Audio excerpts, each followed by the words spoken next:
So what's going on, guys? My name is Mr. Dalek JD, and the hype is real as we have just gotten our first DLC 1 trailer for World War II, and oh my goodness, we have some awesome content within here, and of course the brand new zombies map, which is called The Darkest Shore. We're going to play the trailer for you guys now, then we're going to jump straight back in afterwards and break down the zombies portion. But if you guys are excited for brand new content for World War II zombies, make sure you absolutely smash that thumbs up button. Let me know your thoughts. Let's jump in. I'll be back in a second. World War II was about honoring the story of the world's costliest war. And with the Resistance DLC pack, we really get to continue that story. This next chapter really puts you in the heart of being a Resistance fighter. We're really going to take you from 3 iconic Resistance-themed maps, a brand new War MP map, and our next chapter of Nazi zombies. For the DLC season, we are very much pulling from historical reference to try to make a really holistic DLC theme.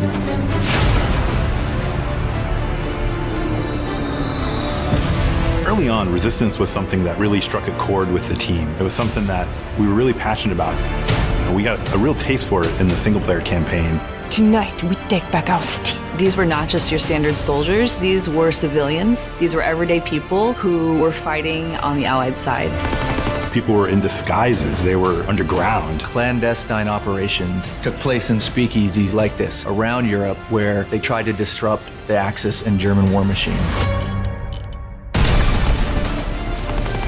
There's so many ways to resist, and there are so many different types of resistance efforts, from the German resistance to the Czech resistance to the French resistance. So each operated differently. We're depicting that in each map. Our first map is Valkyrie, set in Prussia, Hitler's Wolf's Lair. That's where a group of officers tried to kill Hitler, but also as many other high-ranking officers as they could. We wanted to design that map for multiple play styles. The outsides of the map, there's a lot of sniper lanes there, but if you work your way through the middle spaces and through some of these other different bunkers, you're going to have a lot of run and gun, you're going to have a lot of shotgun. So our second map is Anthropoid, set in occupied Prague in the Czech Republic. It's the assassination attempt of the second hand of Hitler. He was in charge of controlling the city of Prague. So it's an urban map, but this map has a lot of height variation as well as some really strong, tight interiors that are going to give a real wide variety of gameplay. We're really proud of bringing back a Modern Warfare 3 favorite map, Resistance, which is called Occupation in our game, and it's set in Paris. That was so iconic to the Resistance movement that it was important for us to have that map. It's on the neighborhood of Montmartre, so you can actually see the Eiffel Tower in the distance. Long sightlines, so you get a lot of play with mountain division, and you can bring out your LMGs, put them up on ledges. It's still a really fun map. Of course, we've got a brand new war mode called Operation Intercept. And this places you right in the heart of the FFI, or the French Forces of the Interior. The great thing about War Mode is we really get to try things that are really new and unique that you haven't seen before. Fans are going to be excited about the mechanics in War Mode and how they coincide with the theme of the map. Your first objective is to rescue the Resistance fighters. After that, you capture some radio equipment and you lead the attack.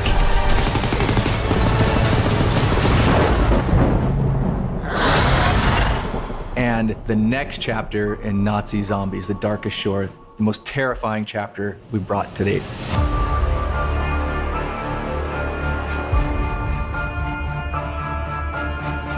For this next chapter in the game, our characters, they've received intel about the movement of Dr. Straub.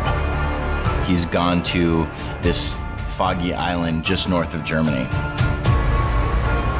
We really wanted to play with something new in this map. We wanted to play with this idea of what happens when fog rolls in. You can't see them until they're 5 feet away from you. It's really creepy. There's a sense of things that could come out from the fog. For the Darkest Shores, we have a new weapon called the Ripsaw. My favorite weapon in the game thus far. It is a combination buzzsaw, gun, and it handles zombies up close and at a distance. We've gotten experimental with some of the gameplay here, and we've created a new zombie. This is a zombie that is clever, that is strategic. It is one of the scariest creations that I've ever seen.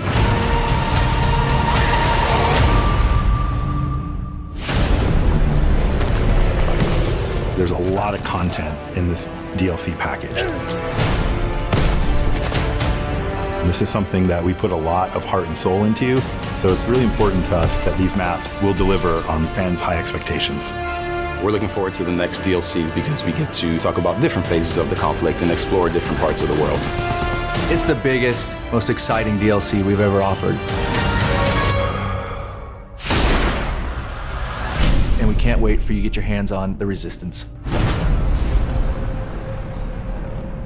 There we have it, my friends, the brief but great first look at the brand new zombies map called The Darkest Shore. Now, there was very little that they actually showed of the map itself, but still we have a lot of things that we can look at and break down to help us give us a bit more understanding of this map. Now, the way that Cameron Dayton explained this is it's a German island, which we now know to be Heligoland, and they've based this and made this look incredible. Now, we had previous intel that the characters were going to be returning, but we can clearly see Olivia Durant in the background of this image to just confirm that we are definitely playing as the same crew. And the story for this so far that we know is that they've received intel on the movements from Dr. Stroud. Potentially this could be another base which he was working at, or he's left the Final Reich area and is now moved on to Heligoland, which our characters are now at. Now, it seems like the jump scare element is going to continue forwards, but now they're involving an element of fog which is going to roll through the map. Now, when I first heard this, I was like, hang on a moment, they're just still Jason's Thunder,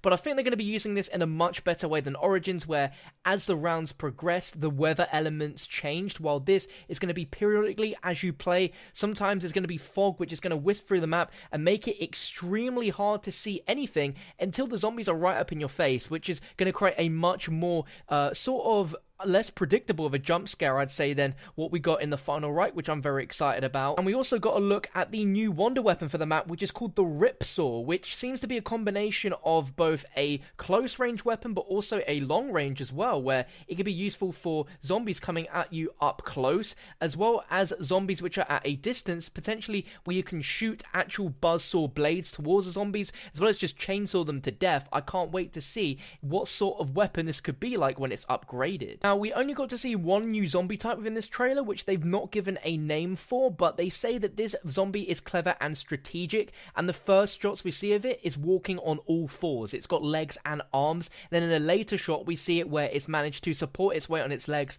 and it seems to be quite a fast zombie, but they're keeping things very, very secretive within this trailer. They don't really show off too much at all. We do get to see in one other frame that the whistling zombie is returning, as we see it charge at a player very quickly in one quick frame. As I've spoken about recently with the history of Heligoland, this is a military base, and there is a section as well for submarines and a sort of sea fortress. Doesn't seem like we're going to be getting that per se, but we do have a lot of details outside of the actual island itself where we could potentially visit smaller areas, and that could be where the sea fortress could come into place. But most of the gameplay that we've seen is taking place in very, very narrow corridors and small rooms and areas. Since this is the first trailer and is more a preview of the entire DLC package rather than just specifically looking at zombies, as is the case with every other first DLC that releases for COD, this is the first trailer we're going to see, and then down the line, closer to the release on January 30th, we're more than likely going to get a specific zombies trailer. But this is quite a nice little Christmas present that we got to see a look at the first DLC just before Christmas, which is really cool. I didn't expect them to do this and to see this trailer so early, but here we are. And as a little side note, there's also a Modern Warfare 3 multiplayer map being remade within this map pack, which is the Resistance map, which I loved in Modern Warfare 3, and that map is now called Occupation. Overall, I'm really excited for The Darkest Shore. It is a really cool zombies map name, and I mean, it always takes a little while before these names start to sound as natural, such as the Final Reich, but I'm extremely excited to learn more about The Darkest Shore. And if you want to make sure you keep up to date with the latest news on this zombies map as soon as we learn more info, then make sure to hit that subscribe button down below. Leave me all your thoughts down below in the comment section, and I'll catch you guys next time.